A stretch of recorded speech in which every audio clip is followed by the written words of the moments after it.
बहुत समय पहले की बात है। एक घने जंगल में कई प्रकार के जानवर रहते थे। उनमें से एक था बंदर, जो अपनी चंचलता और शरारतों के लिए पूरे जंगल में मशहूर था। उसका नाम मिंकू था। मिंकू अपनी तेज बुद्धि और फुर्ती से सभी जानवरों का ध्यान अपनी ओर खींच लेता था। लेकिन उसमें एक बड़ी कमी थी, वह बहुत लालची था। मिंकू हमेशा यह सोचता था कि कैसे वह बाकी जानवरों से ज्यादा खाना जमा कर ले और अपना पेट भरने के बाद भी कुछ बचा कर रख ले। हालांकि उसकी यही आदत उसे कई बार परेशानी में डाल देती थी। एक दिन सुबह का समय था, सूरज चमक रहा था और हल्की हल्की ठंडी हवा चल रही थी। मिंकू उस दिन बहुत भूखा था। उसने सोचा, आज जंगल में घूमकर कुछ खास खाने की चीज ढूंढूंगा। जो भी मिलेगा उसे अकेले खाऊंगा और किसी के साथ साझा नहीं करूंगा। वह पेड़ से पेड़ पर छलांग लगाता हुआ खाने की तलाश में निकल पड़ा। अचानक उसने जंगल के पास वाले एक गांव की ओर देखा। गांव के पास एक ऊंचे पेड़ पर उसे एक पोटली लटकी हुई नजर आई। पोटली देखकर मिंकू की आंखें चमक उठी। उसने सोचा, इसमें जरूर कुछ स्वादिष्ट होगा। मिंकू जल्दी जल्दी उस पेड़ पर चढ़ गया और पोटली को अपने हाथ में ले लिया। उसने जल्दी से पोटली खोली और देखा कि उसमें मूंगफली भरी हुई थी।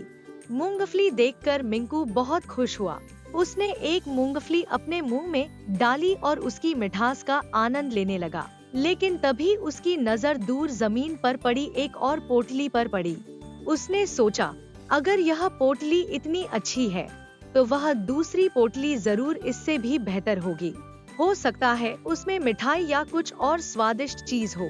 लालच में आकर मिंकू ने मूंगफली की पोटली वहीं छोड़ दी और दूसरी पोटली की ओर दौड़ पड़ा। मिंकू दूसरी पोटली के पास पहुंचा और उसे खोलकर देखा।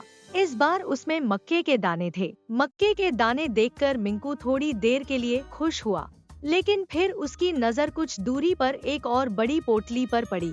मिंकू ने सोचा, यह पोटली तो अच्छी है, लेकिन जो तीसरी पोटली है वह इससे भी बड़ी लग रही है। उसमें जरूर कुछ खास होगा। मुझे इसे छोड़कर तीसरी पोटली के पास जाना चाहिए। लालच में आकर मिंकू ने मक्के की पोटली भी वहीं छोड़ दी और तीसरी पोटली की ओर दौड़ पड़ा।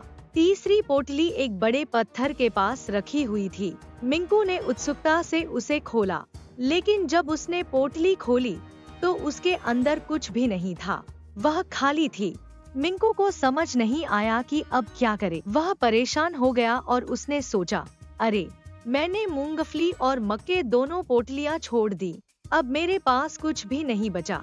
मिंकू जल्दी जल्दी वापस उस जगह पहुंचा जहां उसने मूंगफली की पोटली छोड़ी थी, लेकिन वहां पोटली गायब थी। वह घबराकर मक्के की पोटली के पास पहुंचा, लेकिन वह भी वहां नहीं थी। मिंकू ने चारों ओर देखा।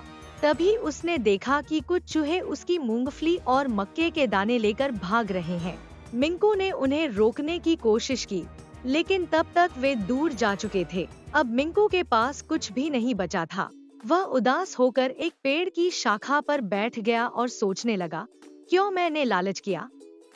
अगर मैं पहली पोटली से ही खुश हो जाता तो आज मेरा पेट भर गया होता।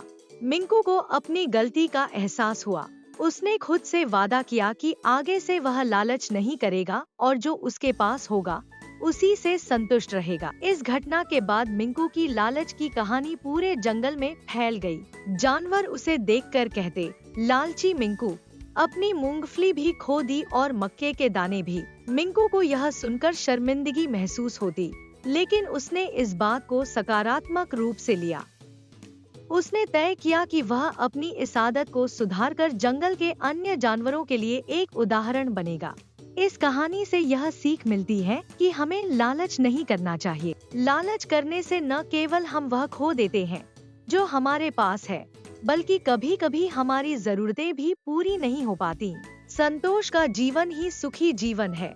दोस्तों, वीडियो पसंद आए हो तो चैनल को लाइक और सब्सक्राइब करना ना भूले, ताकि हम आप लोगों के लिए अच्छी से अच्छी स्टोरी ला सके। धन्यवाद।